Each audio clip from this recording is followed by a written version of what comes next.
नमस्कार, news India देख रहे हैं आप। मैं हूं आपके साथ पूजा मोहन पांडे।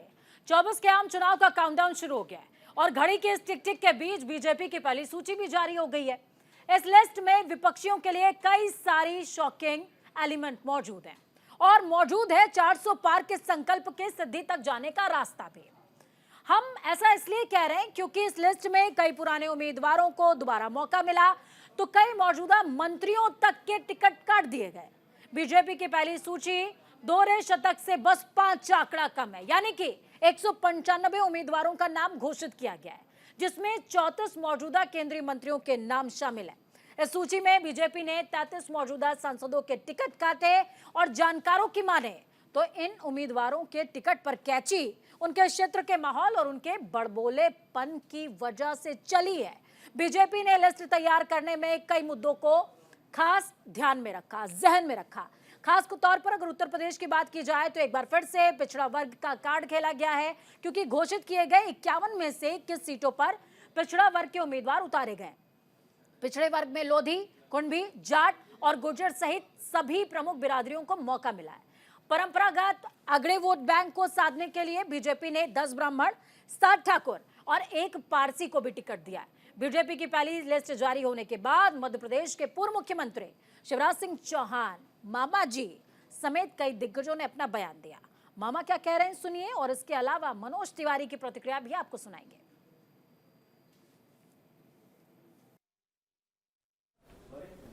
भारतीय जनता पार्टी का मिशन है और प्रधानमंत्री श्रीमान नरेंद्र मोदी जी के नेतृत्व में देश का अद्भुत और अभूतपूर्व विकास हो रहा है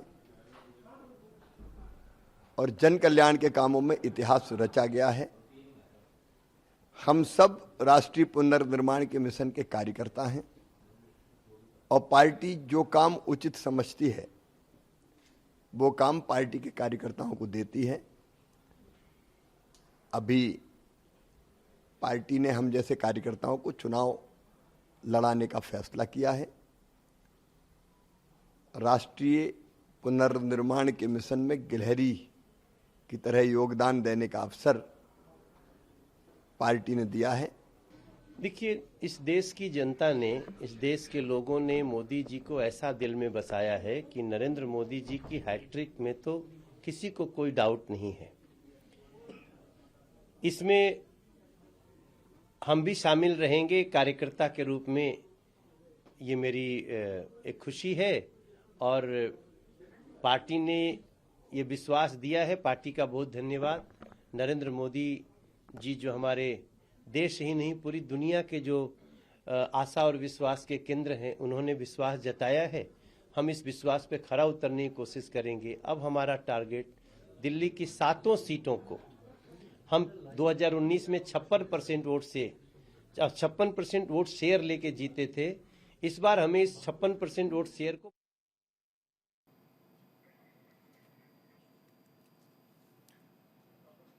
तो वहीं दूसरी तरफ विपक्षी खेमे का कहना है कि बीजेपी ने अपनी पहली सूची में सभी दिग्गजों को उतार दिया है और अब उनका पिटारा खाली हो गया। भाजपा की पहली चाल और विपक्ष के वार पर चर्चा करेंगे, लेकिन उससे पहले पहली सूची में क्या कुछ खास है वो ग्राफिक्स के जरिए समझिए। सवर्णों को कुल 18 जगहों से उतारा गया, 18 उम्मीदवार उतारे गए हैं। पहली सूची में क्या कुछ है समीकरण खास। कुल सीटों की अगर तादाद की बात की जाए उत्तर प्रदेश के लिहाज से तो 51 सीटों पर उम्मीदवार उतार दिए गए हैं। पिछड़े वर्ग के उम्मीदवारों की तादाद इसमें 21 है। यूपी में जातीय समीकरण को साधने की कोशिश की गई है। तो इन बड़े नामों का टिकट कट गया है। टीवी स्क्रीन पर आप मीनाक्षी लेखी को देख पाएंगे। दिल्ली से मीनाक्षी लेखी, इनका टिकट कट गया है। दिल्ली से हर्षवर्धन सिंह, इनका भी टिकट कट गया है। रमेश बिधूड़ी का टिकट कटा है और इसके अलावा प्रवेश वर्मा का टिकट कट गया है। तो ये वो प्रमुख चेहरे हैं। तो वहीं गुजरात के किरीट सोलंकी का टिकट काट दिया है बीजेपी ने।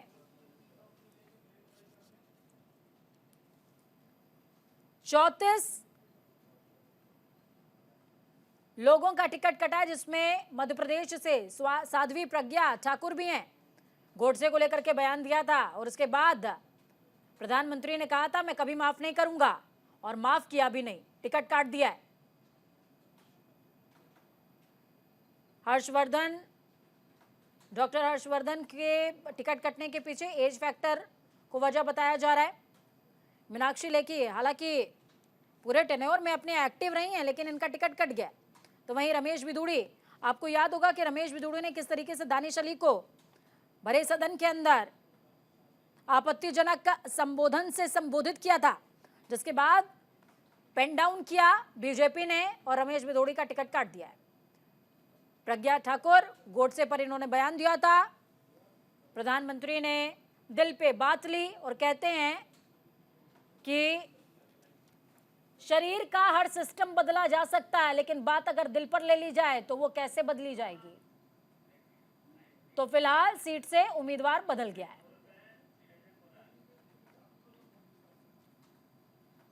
तो ये वो पहली सूची जिस पर होना चाहिए आपका फोकस जब आप इस पूरी चर्चा को सुन रहे होंगे, समझ रहे होंगे।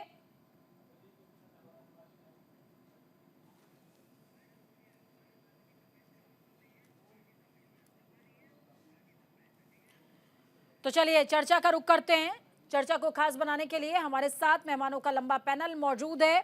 कपिल श्रीवास्तव अब से कुछ देर के बाद हमारे साथ में मौजूद होंगे, लेकिन शुभेंदु शेखर अवस्थी बीजेपी से मौजूद है हमारे साथ में। शुभेंदु जी बहुत स्वागत।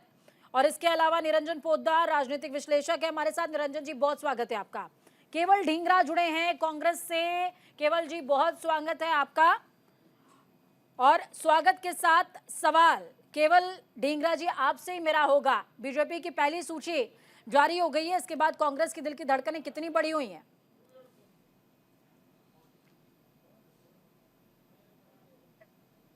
कांग्रेस की धड़कन नहीं बढ़ी, बीजेपी की धड़कन बढ़ेगी, क्योंकि इस चुनाव के अंदर मुद्दों पर बात होगी, टिकटों से बात नहीं होती। टिकटें तो बंटती हैं, कांग्रेस की भी बटेगी और इंडिया गठबंधन की भी बटेगी और मोदी की भी बटेगी। लेकिन सवाल ये है जो मुद्दे हैं उस मुद्दों में बीजेपी कहीं दूर, कहीं फेलियर नजर आती है, क्योंकि मोदी जी ने कहा था 100 स्मार्ट सिटियां बनेगी, वो बनी नहीं। ये कहा था 20 करोड़ रोजगार 10 साल के अंदर लोगों को मिलेंगे, वो मिले नहीं। इसी तरीके से 15-15 लाख रुपए लोगों के जेब में आएंगे, वो भी नहीं आए। इसी तरह से बहुत सारी उम्मीदें जगाई थी मोदी जी ने लगातार, और किसानों के क्या हाल कर दिए, बिजनेसमैन के क्या हाल कर दिए, कर्मचारियों के क्या हाल कर दिए। हमारे देश की फौज जो है उनको अग्निवीर बनाने का काम किया। मतलब 10 साल के अंदर ऐसे काम किए हैं कि जो मुद्दे हैं, जो ग्राउंड रियलिटी है, उसके अंदर मोदी जी फेल है। और दूसरी तरफ जो है टिकट किसी को भी दे, जनता ने वोट डालनी है, और जनता जो है वो इनसे दुखी है। क्यों दुखी है? क्योंकि आप देखिए, अगर किसान है तो वो सड़कों पर बैठा है। पूरे 3-4 साल हो गए, 3 काले कानून बनाए थे, उन काले कानूनों में वो फंस गए थे। उनकी जमीनों को हड़पने का कानून था, लेकिन वो जब जमीन से नहीं उठे तो इनको माफी मांग करके कानून वापस लेने पड़े। अभी इसी तरीके से बिजनेसमैन जो है उनके जीएसटी के अनर्गल जो है अमाउंटें लगा रखी हैं। वो बेचारा बिजनेसमैन जो है वो दुखी है, उसको पता ही नहीं लग रहा कि कितने तरह के जीएसटी उनके ऊपर थोपे जा रहे हैं। और दूसरी तरफ हमारे देश में कर्जा जो है मोदी जी लिए जा रहे हैं, घी पिए जा रहे हैं।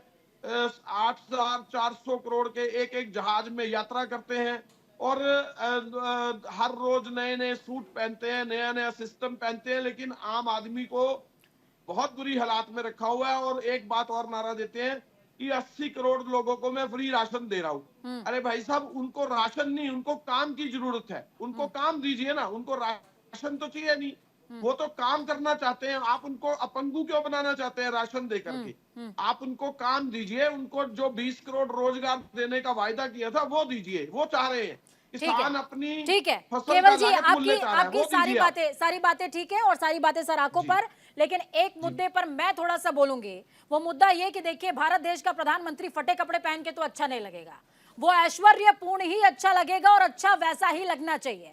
अब मैं जाऊंगी शुभेंदु शेखर जी के पास। शुभेंदु जी, और वो प्रधानमंत्री कोई भी हो, मनमोहन सिंह हो या फिर नरेंद्र मोदी, मैं दोनों के लिए ये बात बोल रही हूँ, वो प्रधानमंत्री इंदिरा गांधी हो या फिर नरेंद्र मोदी, वो ऐश्वर्यपूर्ण ही अच्छे लगते हैं। शुभेंदु शेखर जी, मैं आपके पास आऊंगी। बीजेपी की पहली सूची जारी हो गई है और इस सूची के जारी होने के बाद आपका, क्योंकि आप कार्यकर्ता भी हैं और बीजेपी के प्रवक्ता भी, इस डिबेट के दौरान उत्साह कितना बढ़ा हुआ है? देखिए पूजा जी, भारतीय जनता पार्टी का एक एक कार्यकर्ता अपना काम करता रहता है और बड़ा शिद्दत के साथ काम करता है। और उस शिद्दत के काम करते समय उसको कभी कोई चीफ मिनिस्टर बना देता है, कभी एमपी की टिकट मिल जाती है। कल मैं कार्यालय में बैठा हुआ था तो हमारे ही कक्ष में 2 लोग बैठे हुए थे और जैसे ही नाम अनाउंस हुआ तो वासुदेव स्वराज जी और कमलजीत शेरावत जी, जो मेरे ऑफिस के मेरे केबिन में, पार्टी केबिन में बैठी थी, वो खुश होकर तैयार हो गई। उनको तो बहुत खुश हो गई मतलब, और उन्होंने कहा कि उनको मालूम भी नहीं था कि उनको टिकट दे देगा। तो पार्टी, भारतीय जनता पार्टी ये है, हर व्यक्ति, हर कार्यकर्ता हमेशा तैयार रहता है छोटे से छोटा काम और बड़े से बड़ा काम करने के लिए। और बहुत उत्साह है लोगों के बीच में। आज मैं प्रवीण खंडेलवाल जी के कार्यक्रम में गया जहाँ पर उनका ऑफिस का इनॉग्रेशन होना था। उसमें जिस तरीके से भीड़ थी, जिस तरीके से कार्यकर्ता को की एक भीड़ थी, उससे लगता है कि कार्यकर्ताओं के बीच में बहुत उत्साह है। लेकिन देखिए, जिस तरीके से मौजूदा केंद्रीय मंत्रियों के टिकट कटे हैं, कई लोगों के टिकट कट गए, साध्वी प्रज्ञा ठाकुर हो गई और इसके अलावा रमेश बिधूड़ी हो गए, प्रवेश वर्मा, मीनाक्षी लेखी, इनके समर्थकों को कैसे मैनेज करेगी बीजेपी? भारतीय जनता पार्टी में किसी व्यक्ति का कोई समर्थक नहीं होता। भारतीय जनता पार्टी में उस विचार का समर्थन मिलता है, कमल के निशान का समर्थन मिलता है। और वर्षों से जो 1925 से संघ की स्थापना के बाद जो इस देश के अंदर जो भारत माता को अपने परम वैभव पर ले जाने की जो संकल्पना होती है, उसका विचार के लिए समर्थक होता है, किसी व्यक्ति विशेष का समर्थक नहीं होता है। हो सकता है किसी व्यक्ति के 2-4 समर्थक हों, पर सब लोग पार्टी और पार्टी लाइन से जुड़े हुए होते हैं। डिसिप्लिन पार्टी है। एक भी व्यक्ति का कोई भी स्टेटमेंट आया हो, आप बताइए, कि जिनके टिकट कटे हो, उन्होंने दुख किया हो कि हमारा टिकट क्यों काट दिया। एक भी व्यक्ति, चीफ मिनिस्टर बदल दिए गए, जो सबसे पीछे मोहनलाल यादव जी बैठे हुए तो बोला आप आगे आइए, आज से आप चीफ मिनिस्टर। इस तरीके का कोई यदि कर सकता है तो भारतीय जनता पार्टी कर सकती है और वो करती है। जो व्यक्ति, जिसको टिकट मिलता है वो आगे बढ़ के काम करता है, जिसको टिकट नहीं मिलता वो उसको सहायता करता है। और आप देखिएगा, जैसे आपने 2-3 नाम लिए, प्रवेश वर्मा जी, ये भारतीय जनता पार्टी के बहुत अभिन्न अंग हैं। और कई ऐसे भी तो लोग हैं जो अब पीछे हट रहे हैं, पवन सिंह। देखिए, आप जिन लोगों को नॉलेज मेरे पास है, कुछ होगा ऐसा भी, पर भारतीय जनता पार्टी के, जैसे मैं दिल्ली का प्रवक्ता हूं, दिल्ली का कोई भी कार्यकर्ता, कोई भी ने एक स्टेटमेंट नहीं दिया। कुछ लोग संगठन में लाए जाते हैं। अब शिवराज जी को चीफ मिनिस्टर नहीं बनाया गया, उधर वसुंधरा जी भी टिकट मांग रही थी, उधर रमन सिंह जी भी चीफ मिनिस्टर बनना चाहते थे, तो उनको जब चीफ मिनिस्टर नहीं बनाया गया तो किसी ने कोई दुख किया क्या? उन्होंने कहा संगठन हमको जो काम देगा हम वो करेंगे। ये भारतीय जनता पार्टी का डिसिप्लिन है। और जो केवल साहब कह रहे थे, उसका भी एक लाइन में जवाब देना चाहूंगा।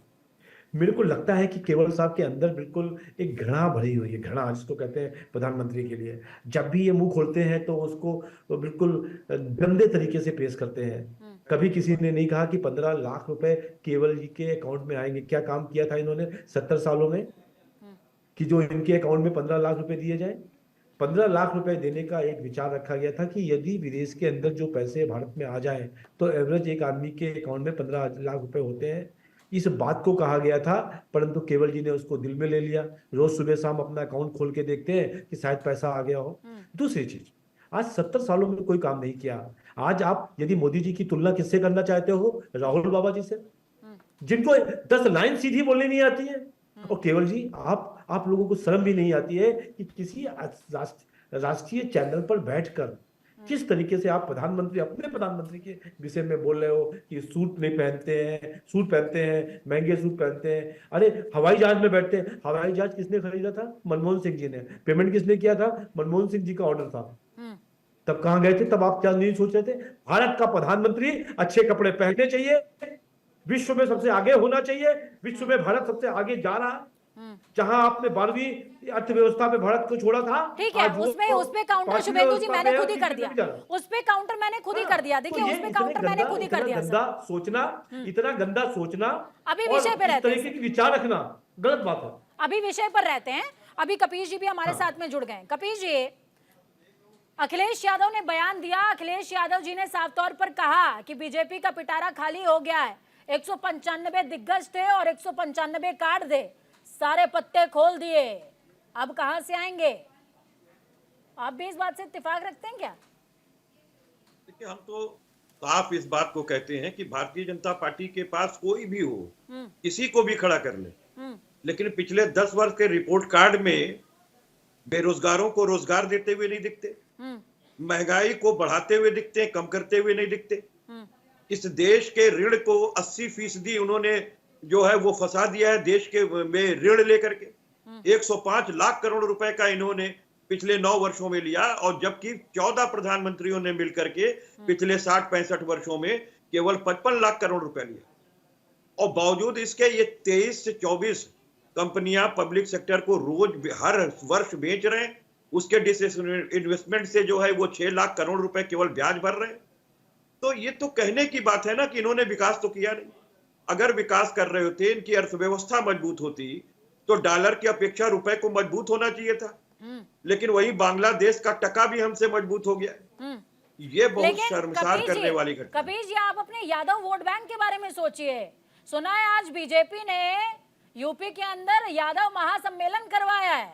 अपने वोट बैंक का क्या कीजिएगा सर? वही देखिए, बचा कुचा था, वो भी खिसक जाएगा, एमवाई फैक्टर भी चला जाएगा। जाति आधारित राजनीति भारतीय जनता पार्टी करती रही है, उसका मुखड़ा अब आप सामने आ गया है। जैसा कौन आप नहीं बता रहे करता सर? कौन नहीं हैं। मैं करता? तो बहुत साफ बात कह रहा हूं। MY का मतलब होता है माई, और माई मतलब होता है मेरे सब।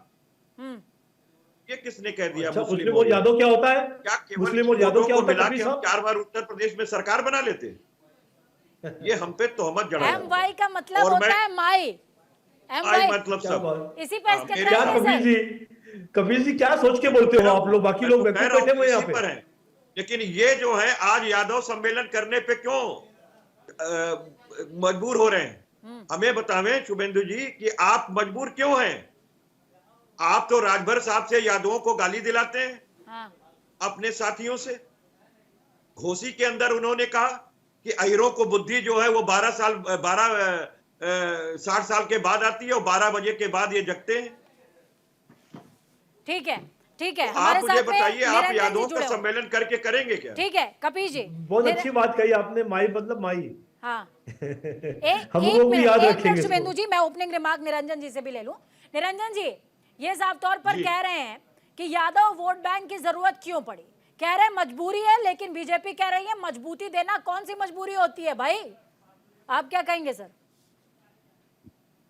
देखिए पूजा जी, निश्चित रूप से आज जिस तरीके से भारतीय जनता पार्टी जो एक राजनीतिक रणनीति है, उसके अंदर आपने देखा होगा कि जिस तरीके से बहुजन समाज पार्टी एक बार दलित और मुस्लिम की राजनीति से अपना राजनीतिक वर्चस्व जिन्होंने कायम किया था, आज वो कहीं ना कहीं नतत्थ में है। और दूसरी तरफ अगर आज समाजवादी पार्टी यानी कि MY, जिसको मुलायम सिंह यादव जी ने एक समझ लीजिए एक बहुत बड़ा विस्तार दिया था, आज वो माई की स्थिति में आ गए हैं। तो आप ये मान के चलिए कि वो आज ये कहना चालू कर दिया कि MY का मतलब मेरा, और मेरा का मतलब ये सब कुछ हमारा। तो इसका मतलब ये है कि कहीं ना कहीं भारतीय जनता पार्टी अपनी रणनीति में सक्सेस होती हुई दिख रही है। और उसके अंदर भी जिस तरीके से इन्होंने मध्य प्रदेश के अंदर मोहनलाल यादव जी को इन्होंने मुख्यमंत्री बनाया, और उत्तर प्रदेश के अंदर उनका समझ लीजिए उनका एक कार्य आज हमने देखा इसके अंदर एक यादव महाकुंभ।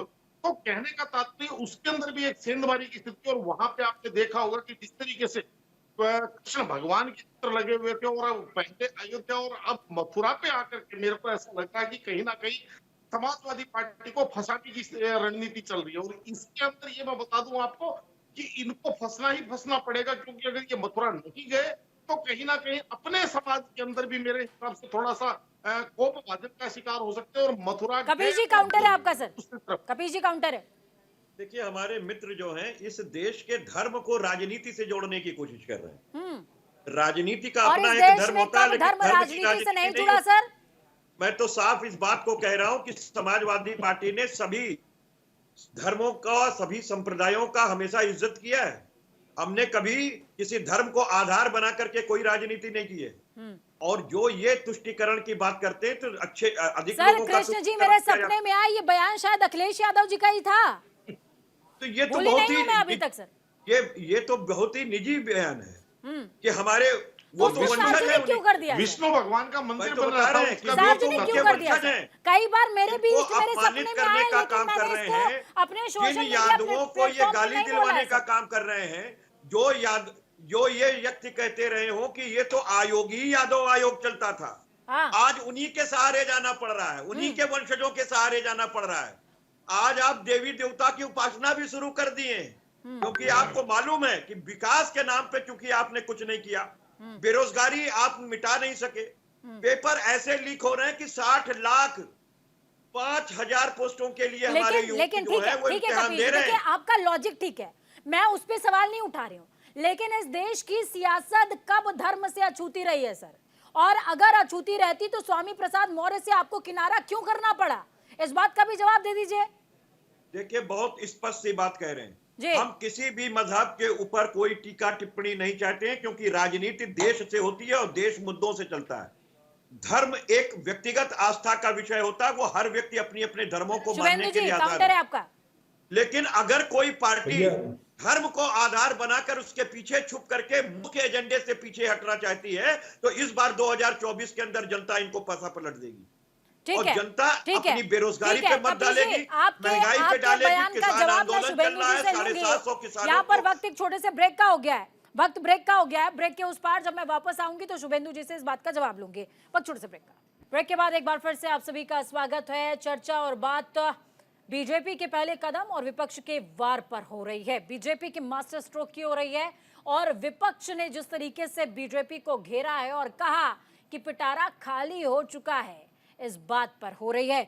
तो चलिए इस चर्चा को खास बनाने के लिए 4 मेहमान हमारे साथ चर्चा से पहले भी जुड़े हुए थे, ब्रेक के पहले और ब्रेक के इस पार भी लगातार कंटिन्यू है। कपीश जी हैं, शुभेंदु जी हैं, निरंजन जी हैं और केवल ढींगरा जी हैं कांग्रेस से। बहुत स्वागत आप चारों का एक बार फिर से। और स्वागत के साथ जवाब लेंगे शुभेंदु शेखर जी से। कपीश जी ने निशाना साधा था और बारी है शुभेंदु शेखर यानी कि बीजेपी के। शुभेंदु जी। देखो पूजा जी, बहुत अच्छा लगा हमको कपिल जी ने ये बताया कि MY मतलब है माई। आपका भी ज्ञान बड़ा होगा, बाकी लोगों का भी ज्ञान बड़ा है आज। अच्छा कपिल जी, जब आप कॉलेज में पढ़ते होगे तब एक बड़ा नारा चलता था, मिले मुलायम काशी राम, हवा में उड़ गए जय श्री राम। इस पे क्या कहेंगे आप? शर्म भी नहीं आती यहाँ चैनल पे बोलते हुए? आपको लगता नहीं है कि कैसी भाषाओं का प्रयोग करते रहे आप लोग धर्म की भावनाओं को आहत करने के लिए? दूसरे की और बातों को सुनो आप लो, हमारे अभी सर कपिल पे साहब कैसे अभी मर पूरी बात सकते नहीं हैं? हुई। जाइए अभी पूरी बहन बात जी से नहीं हुई। बात आप कीजिए जो आपकी अनुषंगिक विंग बन करके काम कर रही है। अरे सुनिए तो भैया, अभी आप जो नारा आप गढ़ रहे हैं ये तो बहन जी ने दिया है नारा, जो आपको राज्यसभा भेज रही है।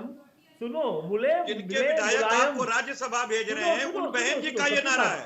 ज्यादा बुरा ना लगे, सुन तो लो पहली बात है। आप मुझे बताइए कि बहन जी तो आपके साथ खड़ी हैं। कबीर साहब, आप तो लखनऊ से आते हो, भगवान लखनऊ श्री में तो खूब राम के पैतृत्व पर सवाल उठा करके माता कौशल्या के कोख को मां की गाली दी, आपने तो उनको मंत्री बनाया है और साथ में उनको साथ कपिल साहब, इतना खराब लग गया आपको कि आप सुनना भी नहीं चाहते हो। पहले पूरी बात तो सुन लो। को बनाया है। मैं तो 4 लाइन बोलूंगा, उसके बाद आप ही को बोलना पड़ेगा। भगवान श्री मैं राम पहली लाइन को मां बोली, की गाली पहली देने लाइन वाले बोली। संजय निषाद से आपकी पार्टी ने समझौता कर रखा है। सुनो तो मुझे कपिल आप साहब सुन लो बताइए, यार। कपिल साहब सुन लो यार, आप तो ऐसे प्रवक्ता नहीं हो बीच में बोलने वाले। आपने कार्रवाई क्यों नहीं की पूजा जी, संजय निषाद पर? आज भी वो पूजा जी आपके जब मंत्री आपको समय माननीय क्यों देगी, बने हुए हैं? जब पूजा जी आपको समय देगी तो आप बोलिएगा। कभी आज थोड़ी भी प्यारे आपकी से मां सुन को लीजिए। गाली देने वाले को आपने आज भी मंत्री क्यों बना रखा है? मैं तो सुनो तो और ये सीता जी प्रश्न का टेस्ट जवाब ट्यूब देना। बेबी थी, ये किसने कहा था? आपके पूर्व डिप्टी मुख्यमंत्री DK शर्मा साहब ने। सुन तो लो कपिल साहब, आप जब मेरा देखिए, प्रश्न आप का जवाब हो बताइए, जाए आप तब आप भगवान जवाब देना राम ना। को गाली मैं दिला आपके रहे सभी हैं। प्रश्नों का जवाब दूंगा। आप भगवान राम के प्रतित्व पर सवाल खड़ा करने वाले को महिमा मंडित कर रहे हैं। आप उन्हें मंत्री बना डिबेट रहे हैं, में उनके पुत्र डिबेट को में सांसद सब्जी बना मंडी नहीं रहे लगाता हैं, मैं। उनके एक पुत्र देखिए को कपिल आप साहब, विधायक बना रहे हैं। किस तरीके से अरे आप आपसे भगवान बोल- राम के भक्त हैं? और भाई, दूसरी आप- चीज, भगवान श्री राम का जो मंदिर है उसको तो नरेंद्र मोदी जी ने साफ कह दिया था, हम कोई कानून लेकर के नहीं आएंगे, जो न्यायालय फैसला देगा वही होगा। तो न्यायालय ने जो फैसला दिया वो चक्रपाणी महाराज के वाद पत्र पे दिया, हिंदू महासभा के, अखिल भारतीय हिंदू महासभा के राष्ट्रीय अध्यक्ष, कपिल, और साथ ही मैंने साथ तो कोई ठीक बात है। ही नहीं बोली। मुक्तानंद मैंने सरस्वती तो कोई जी बात नहीं ठीक बोली, है, आप ही चलिए बोले जा रहे केवल हो, डिंगरा जी के आप पास में जाऊंगी, को आपने केवल अपमानित डिंगरा जी किया। के पास में जाऊंगी। आंदोलनकारियों का चर्चा आपने अपमान चर्चा किया। थोड़ी सी दूसरी एक ही साइड लाइन डाइवर्ट में- हो रही है, एक ही लाइन में घबरा इसलिए गए कांग्रेस आप, को बीच एक में ही लाना लाइन में बहुत घबरा जरूरी गए। है। कांग्रेस ने हमेशा मध्यस्थ की भूमिका निभाई है केवल जी, इस बार आपकी नहीं, जरूरत है वो- केवल जी। कांग्रेस के बीच की है देखिए, ये। समाजवादी पार्टी की बात की जाए तो 31 उम्मीदवार, बीजेपी की बात की जाए तो 195 उम्मीदवार, आपके कितने सर और कब? देखिए, हमारे उम्मीदवार टोटल आ जाएंगे, हमारे इंडिया गठबंधन के हिसाब से उम्मीदवार आएंगे 17 तो यूपी के अंदर भी आएंगे। लेकिन बात यह है कि जो आपने पहले भी कहा था, मैंने ये नहीं कहा कि प्रधानमंत्री को फटे कपड़े पहनने चाहिए, प्रधानमंत्री को अच्छे कपड़े पहनने चाहिए, लेकिन प्रधानमंत्री जी को ये भी बात नहीं कहनी चाहिए कि मैं किस देश में पैदा हो गया, ये भी कोई देश है, ऐसा भी नहीं कहना चाहिए। हमारा देश भारत जो है वो बहुत महान देश है, इसको ऐसे नहीं कहना चाहिए। लेकिन मोदी जी ने अभी तक जो है ना सिर्फ मैं लगा रखी है, पूरे देश के अंदर 10 साल से मैं करते फिर रहे हैं। लेकिन ईडी, सीबीआई, इलेक्शन कमीशन, सभी इंडिपेंडेंट एजेंसियों के ऊपर कब्जा भी कर रखा है, और उस कब्जे के कारण धरपकड़ इस बात एक का योजना प्रमाण चला क्या है, रखी है, सर इस बात जिसके का प्रमाण तहत क्या है? सारे प्रदेश देश के अंदर हर लोगों को उठा के ले जाते हैं, उठा के सरकारें तोड़ने का काम कर रहे हैं। वो जनता के द्वारा चुनी गई सरकारें होती हैं जिनको लोगों अगर ने सर चुना विपक्ष होता को है। इतना ही यकीन है और विपक्ष एक के सेकंड, बाद मुझे पूरी बात पास होने दें, इस उसके बात बाद का आप बात प्रमाण रखिए है, ना। तो आप कोर्ट क्यों नहीं पूजा जाते? जी, पूजा जी, FIR एक मिनट। क्यों नहीं करते सर कि बीजेपी ने स्वायत्त संस्थाओं पर कब्जा कर रखा है? पूजा जी एक मिनट, मेरी बात मैं पूरी तो होने इस देना, मामले फिर में ये समझ में कहूंगी आएगा, कि फिर बहुत जवाब धैर्य है दूंगा मैं। कांग्रेस में सर। देखिए कितनी सरकारें कांग्रेस की बनी हुई तोड़ी, आप ये देखिए, शुरू करिए। गोवा तोड़ दिया, अरुणाचल प्रदेश तोड़ दिया, मध्य प्रदेश तोड़ दिया, राजस्थान में पूरी ट्राई की, हिमाचल में कर दी, चंडीगढ़ के अंदर एक मेयर चुनाव में कर दी, और देखिए कर्नाटक में ट्राई की। आप ये देखिए लूपहोल कितनी छोड़ते सरकारें ही क्यों तोड़ने हैं के सर? लिए ईडी, सुनिए, ये धरपकड़ योजना है इंडिपेंडेंट एजेंसियों को अपने कब्जे में करके और लोगों के ऊपर कब्जा करने की, चुने हुए एमएलए को उठा के लेके जाने की। ये कोई मोदी जी को किसी ने राजस्थान अख्तियार में दे आपने रखा है बोला क्या? सर कोशिश ये करी, नहीं दिया हुआ राजस्थान ना। तो नहीं ले गए, आप सुनिए, राजस्थान नहीं ले गए, फिर उसके बाद विधायक प्रक्रिया हुई, पूरी लोकतांत्रिक प्रक्रिया के तहत बीजेपी वापस से सत्ता में काबिज हुई। आप लूपहोल छोड़ते ही क्यों हैं? नहीं, मैं पहले की बात कर रहा हूँ। प्रतिभा सिंह को पहले ही जिस समय- संतुष्ट कर देते जिस सर, समय विक्रमादित्य MLO सिंह को उठा पहले ही करके- संतुष्ट कर देते सर। सुनिए जी एमएलओ को उठा करके हरियाणा लाया गया, होटलों में रुकाया गया। मैं उस टाइम की बात कर रहा हूँ, आप बाद की बात कर रहे हैं, मैं उससे पहले की बात कर रहा हूँ। राजस्थान में भी तोड़ने की कोशिश की गई थी।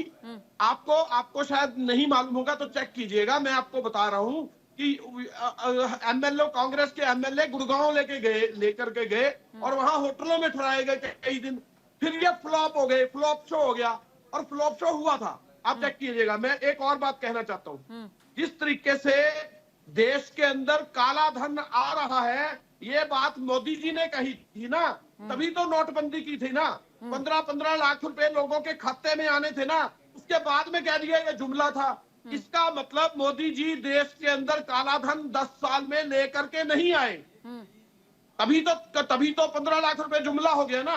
लेकिन कहा क्यों था फिर 15 लाख रुपए हर लोगों के खाते में आएंगे? ये जुमला इसलिए बना क्योंकि मोदी जी फेलियर हो गए, नोटबंदी की थी वो फेलियर हो लेकिन गई। एक बात नहीं समझ में आती सर, बार बार फेलियर हो रहे हैं और बार बार सत्ता पे आ रहे हैं, कैसे सर?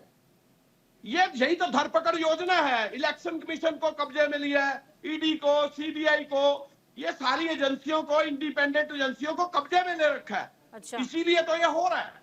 और ये लोग, जनता भी जान रही है कि जनता का चुना हुआ प्रतिनिधि तो कांग्रेस का था, उसको तो जनता ने कांग्रेस को वोट दी थी, उनको उठा करके मध्य प्रदेश की सारी सरकार तोड़ दी इन्होंने। ये क्यों किया गया? ये ठीक है धरपकड़ योजना है मोदी शुभेंदु की जी, 10 साल की। क्यों कर रहे हैं लगातार। इतना अन्याय भाई? गलत बात है ये तो गलत बात की ना, हो गए इस बात का इनके जवाब ही साथ। नहीं है इनके पास। इनके साथ बड़ा अन्याय हो गया, इतना अन्याय हो गया कि इन्होंने अन्याय तो कर रहे हो आप 10 साल आम से आदमी लोगों पार्टी के की साथ, जनता कंप्लेंट के करी साथ कर थी। रहे हो ना। कांग्रेस के अरे एमएलए के साथ नहीं केवल हो रहा, साहब जनता के साथ हो रहा है। ढींगरा साहब सुन लो, जनता ने कांग्रेस सुन के लीजिए, एमएलए सुन को लीजिए। वोट दी। ढींगरा जी, साहब सुन सुन लो, लीजिए। सुन लो, केवल जी सुन लीजिए। जी जी ढींगरा साहब सुन लो। जी आप मौसेरे भाई हो पंजाब में, नहीं दिल्ली में हो, वहां सौतेले भाई हो, वहां पे आप एक दूसरे को गाली दे रहे हो, और दिल्ली में आपने मौसेरे भाई के साथ दोस्ती कर ली है। आपने कांग्रेस को गाली दिया था कि ये कांग्रेस, आम आदमी पार्टी गाली देती थी कि ये कांग्रेस के साथ कभी नहीं काम करेंगे, आप चोर मेरी है। बात का जवाब दीजिए ना, मैं और तो कह आपने रहा हूं। आपने आपने सुनो तो, और आपने गाली दिया था उनको, आम आदमी पार्टी को मैं कंप्लेंट किसी करी को थी गाली नहीं एक्साइज में। देता। अरे आपकी पार्टी ने भाई साहब, आपकी पार्टी ने नहीं यहाँ नहीं, कोई एफआईआर गाली करी नहीं दिल्ली देता। में। आप अरे साहब आप सुनो, अपनी सुन बात लो, बताइए, जवाब दीजिए सुनो। ना। मोदी जी ने क्या कर मैं तो रखा है 10 जवाब दे साल रहा में? हूँ, मैं इंडिपेंडेंट सबका एजेंसियों पे जवाब दे रहा कब्जा हूँ, तो क्यों सुनो किया तो। हुआ है? ढींगरा साहब सुनने की हिम्मत रखा करो, अपना घर संभाल के रखो। जिसके घर हमारा घर के तो अंदर, संभला हुआ है। घर के बाहर, बाहर आप आपका ईडी घर से मतलब कब्जा कांग्रेस का करोगे, घर। घर के इलेक्शन बाहर कमीशन जो के आवाजें विरुद्ध आ आप रही हैं कब्जा करोगे, लड़ने तो की, कैसे चलेगा तो देश? मोहल्ले वाले सुनेंगे। ये राजनीति नहीं नहीं, है, आप गलत और काम कर रहे हो राजनीति ना। में मोदी जी को नहीं नहीं, इस कुछ काम गलत के लिए नहीं नहीं है, चुना। कोई गलत मोदी नहीं। जी को यदि एक भी देश को एक तरक्की भी करने के लिए चुना। जब बाहर अच्छा, विदेश मुझे में एक बात मोदी जी बताइए, कहते केवल हैं जी एक क्या है, विषय तो बताइए। सुनो ना। वो अभी कहते हैं, बीते मैं इस दिनों, देश में क्यों पैदा हो गया? केवल जी, बीते दिनों एक खबर जी। आई थी, विक्रमादित्य सिंह दिल्ली आए, नितिन गडकरी से मिलना चाह रहे थे, शनिवार की ये जी। बात है, और नितिन गडकरी दिल्ली में थे नहीं, वो थे उदयपुर में। तो विक्रमादित्य सिंह इत्तेफाकन मल्लिकार्जुन खड़गे से नहीं मिले, वो चले गए उदयपुर। तो मतलब जी। देखिए कि आपके जो कैंडिडेट है, इसके पीछे कौन है, सवाल जी। तो ये है। इसके पीछे क्या खेल है, वही तो सवाल है। शुभेंदु जी ढींगरा बताइए साहब क्या अपना खेल है भाई? ढींगरा साहब, पूजा जी, इनका घर के अंदर आग लगी हुई है। जैसे जैसे अरे ये कहीं आग भारत नहीं लगी जोड़ो हुई भाई आंदोलन, साहब। भारत आप लगा जोड़ो रहे हो, या आप एजेंसियों का भारत दुरुपयोग जोड़ो कर रहे हो। यात्रा निकालते हैं, आपने वैसे कांग्रेस विक्रमादित्य टूट जी को जाती है, एजेंसी के वैसे कांग्रेस टूट जाती है, बुलाया हुआ है। और कांग्रेस टूट के अलग हो रही है। अब करे क्या भैया, राहुल नहीं गांधी नहीं जी नहीं, के आप नेतृत्व ईडी के में कांग्रेस कमजोर हुई है। CCI के तहत क्यों बुला रहे हो हमारे नेताओं को? राहुल गांधी जी इसलिए के, बुला रहे हो बार बार, राहुल क्यों गांधी तोड़ रहे जी हो के, उनको? आपको जनता ने दादा, इसलिए वोट दी थी क्या? भैया मैं वही कह रहा हूँ, अपना घर संभाल नहीं रहे हो। राहुल गांधी जी के फिर वही नेतृत्व में पूरा घर कांग्रेस संभालने का टूट गया है। सवाल। हमारे आपके घर पास पे पावर दे दी जनता ने, आपके लोग, चलिए, ऐसे करोगे क्या? ठीक है, ऐसे सरकार ठीक है। चलाओगे? भारतीय जनता केवल जी, पार्टी एक की सवाल है पॉलिसी, मेरा आपसे, आगामी चुनावों के लिए क्या तैयारी है? क्योंकि सीट शेयरिंग का फॉर्मूला जिन जिन राज्यों में लगभग तय होना था, वहां तो तय होता नजर आ रहा है। क्या तैयारी है कांग्रेस की? जी देखिए, 2019 के अंदर कांग्रेस को 12 करोड़ वोट मिली थी, और ये जो बीजेपी है, मोदी जी, इनको 22 करोड़ वोट मिली थी, और 32 करोड़ वोट इंडिया जो इंडिविजुअल दल को मिली थी। 32 और 12 44 करोड़ वोट हो गई 2019 के मुताबिक इंडिया गठबंधन की। अब इनके पेट में मरोड़ हो रहा है बीजेपी के कि किस तरह से इनको तोड़ा जाए, ये तरीका लगा रहे हैं, और कुछ नहीं है। ये हारे हुए हैं, इसलिए दम भर रहे हैं। मैं ये कांग्रेस बिल्कुल हार रखे हैं। मैं कांग्रेस की टेक्निक पूछ रही हूँ कि क्या तैयारी है आपकी? इंडिया गठबंधन की तैयारी पूरी है। आपको मैं 2019 का गणित बता रहा हूँ। 2024 के अंदर मोदी जी 22 करोड़ वोट से डाउन हो चुके हैं। इंडिविजुअल दिलों की 32 करोड़ कांग्रेस के साथ इकट्ठी हो चुकी है। 44 केवल जी, कांग्रेस अब की इंडिया बार 400 गठबंधन की, पार। और 22 करोड़ इनकी है। मैं अब उस की पर बार भी 400 पार। शुभेंदु जी, मैं उस पर भी और आऊंगी। इनकी वोट डाउन हो रही है। निरंजन क्योंकि 10 साल पोद्दार जी से किया पहले कुछ मैं नहीं। समझ लेती हूँ। अब निरंजन दुखी जी, हो रखे हैं। ठीक है, अब निरंजन इसलिए जी के कार्रवाई पास कर में रहे हैं। जाऊंगी। सभी को मौका मिल रहा है सर। निरंजन जी, आपके पास में आऊंगी। बीजेपी की पहली सूची देख करके क्या लग रहा है? 400 पार के गंतव्य तक पहुंचने में कितनी सरलता या कठिनाई? देखिए पूजा जी, निश्चित रूप से भारतीय जनता पार्टी की जो कल 195 लोगों की लिस्ट देखी, तो उसके अंदर कुछ एक नामों के ऊपर मुझे भी थोड़ा सा आश्चर्य हुआ कि ये नाम कैसे भारतीय जनता पार्टी ने डिसाइड किए।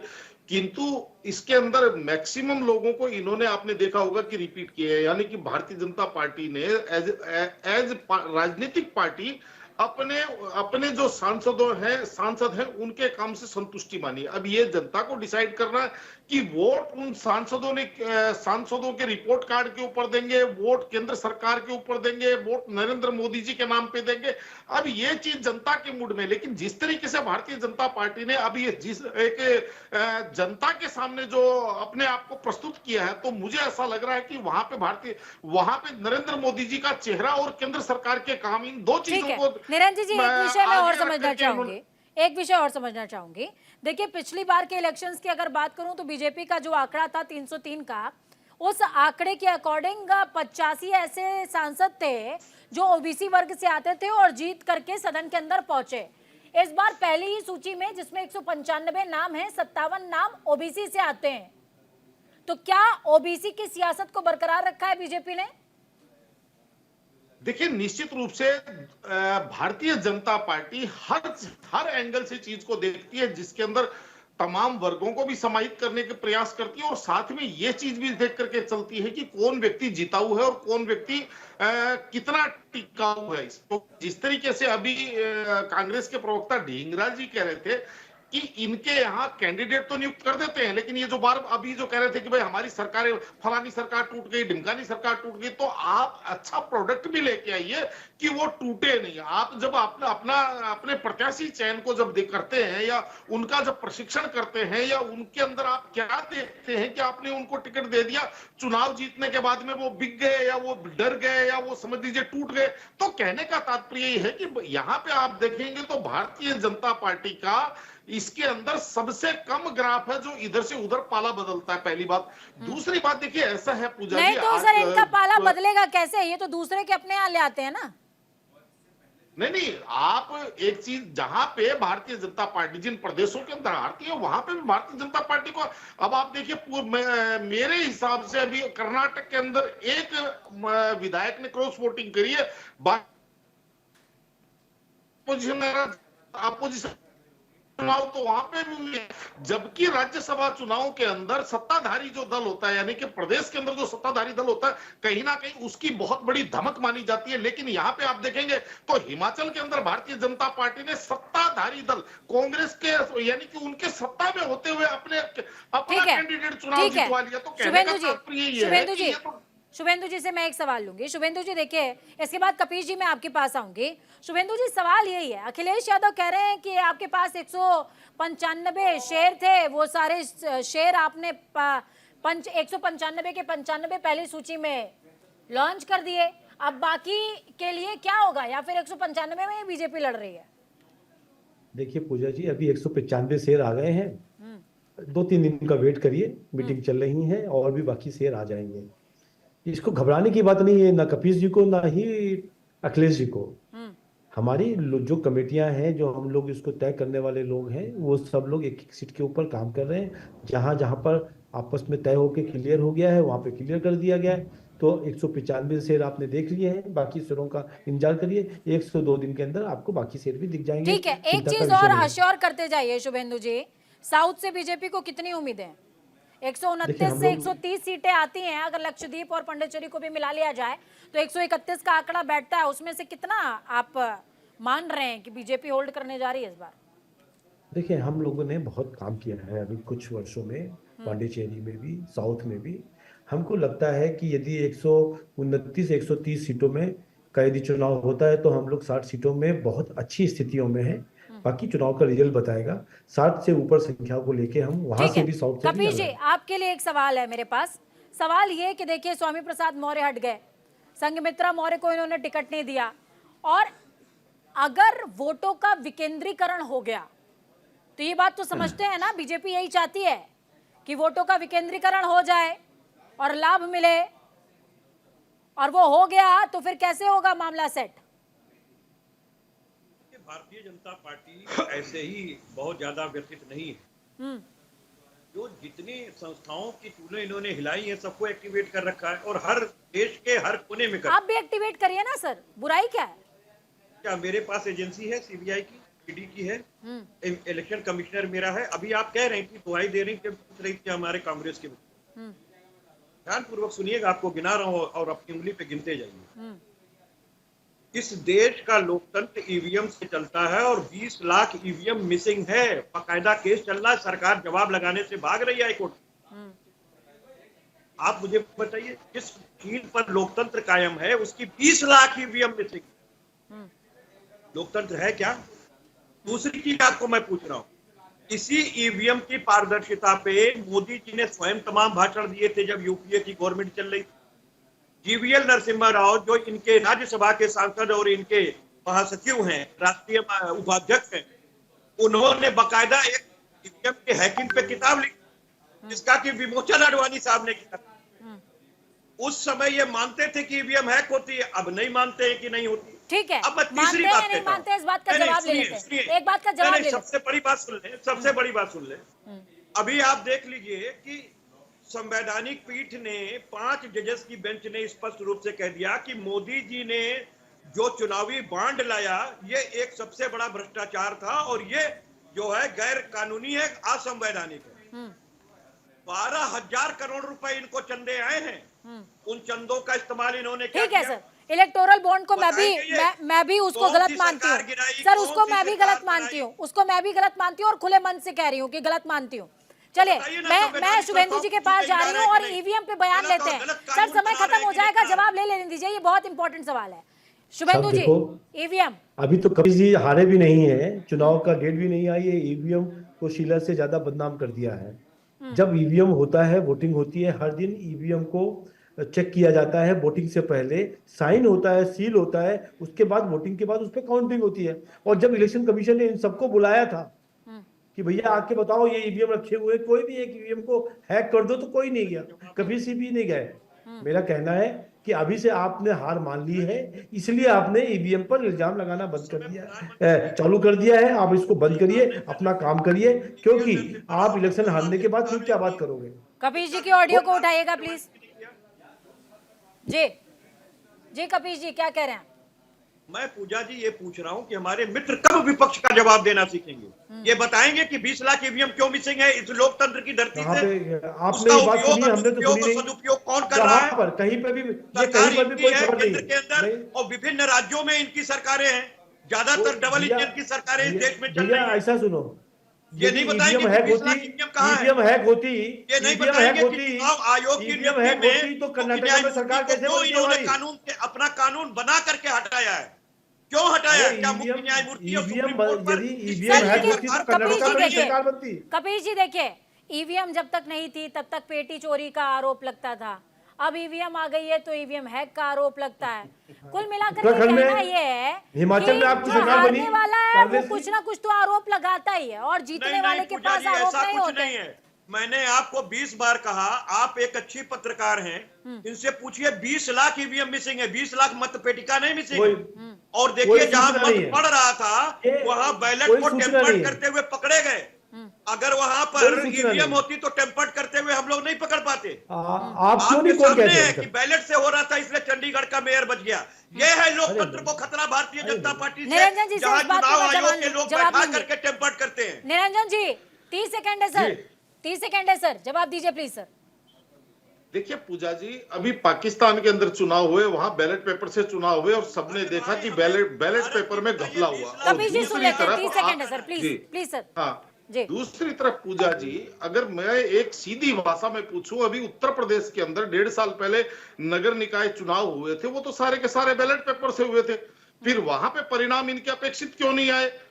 तो उस समय क्या बैलेट पेपर हैक हो गए? तो कहने का तात्पर्य ये है कि जो जनता का जनादेश है उसका तो अपमान मत कीजिए आप। कम से कम जब चुनाव ठीक है, चुनाव 30 लड़ने सेकंड, जाते 30 हैं सेकंड, तो कपीश जी, दावा कपीश करते जी, हैं 30 कि हम सेकंड। उतने जीतेंगे, हम उतने जीतेंगे। रंजन भाई झूठ बोल रहे हैं, सबसे ज्यादा सदस्य हमारे चुने गए थे, लेकिन इन्होंने उसी 12,000 करोड़ रुपए का इस्तेमाल किया है।